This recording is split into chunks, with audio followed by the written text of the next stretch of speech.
Hey, what's up guys? In this video I want to share with you a bad mistake that I made whenever I first started my lawn care business year one. It cost me a lot of money and I want to share it with you so you don't make the same mistake. So I actually touched on this in our live stream yesterday. I really enjoyed doing that with you guys and had a lot of positive feedback. So we'll definitely do more of those. It was really cool being able to kind of just interact with people on the fly. But one of the questions that got brought up was, how long do we cut in my market? And it got me thinking about that mistake that I made in my first year. So whenever we first got going, I was signing people up, and doing their lawns. And what happened was it got near like October. And in my market, the grass really starts slowing down in October. You get some drier weather, not so much rain, some cooler night temperatures, and our warm season turf grass, it really shuts down. And here's what happened is I would have these yards on the list, for the day, and then I would go and I'd pull up to these yards and I'd kind of do the eyeball the yard thing, like, ooh, that one really hasn't grown that much, should I cut this yard? Can I get away with cutting this yard? Or is that the right thing to do? And then I'd feel bad, like I was just ripping a client off, if I was servicing the yard when it didn't need it. And I would pull off from the property. And man, what a massive waste of time, and what a massive waste of potential lost money there. I was not only, not capturing that revenue that was on the books, but I was also wasting my time by driving around and just eyeballing these properties and just making a decision right then and there whether or not they should be cut. That was a big mistake, man. And here's what we implemented that has solved that problem.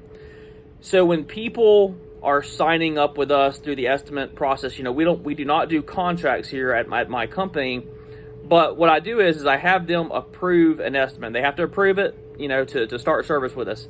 And in that estimate, it clearly states we mow from March 1st, that the week of March 1st until the week before Thanksgiving.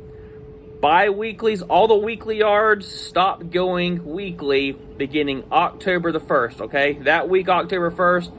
And what that does is this. It sets the expectation right out of the gate for the client to know that, hey, this is when my lawn service is scheduled to run. March 1 all the way until the week, before Thanksgiving. What that does is it provides clarity. It's concise to the client. There's no guesswork because it'll keep them from reaching out to you on that first cold spell and being like, hey, I don't need my grass cut this week. When do we back off service? I think we can stop service right now. It keeps that conversation from even starting, okay? And while we're not want to be doing services for our clients that don't need it, the fact is people will stop service just absolutely as quick as they can sometimes. But it's your job to set that expectation right out of the gate that this is when we mow till, and the reason that we do it this way is for scheduling sake, it allows people to plan. It keeps us from pulling up to your yard and then, wasting time and wasting gas to get over there.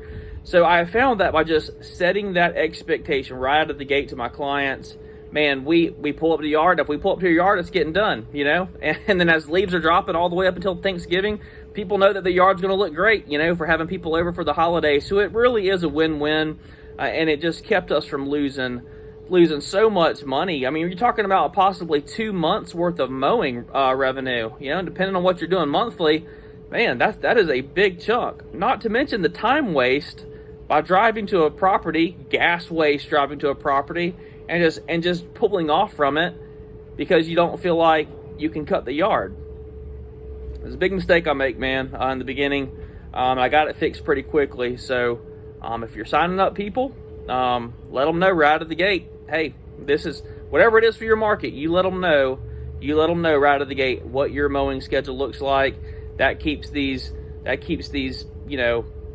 these conversations to a minimum of, hey, we can stop mowing. Nope, we already said, how we mow. If you want to cancel service, we're gonna really have to reconsider if we're starting back up service for you next year. So anyways, guys, I know that'll help somebody out, and that'll put a lot more money in your pocket right there. Set the expectation right out of the gate for what your service schedule is with your clients to keep them from guessing. If they got to guess, they're going to try and shortchange you. Do the right thing, man. Take care of your client. Set the expectation right. Y'all have a good one.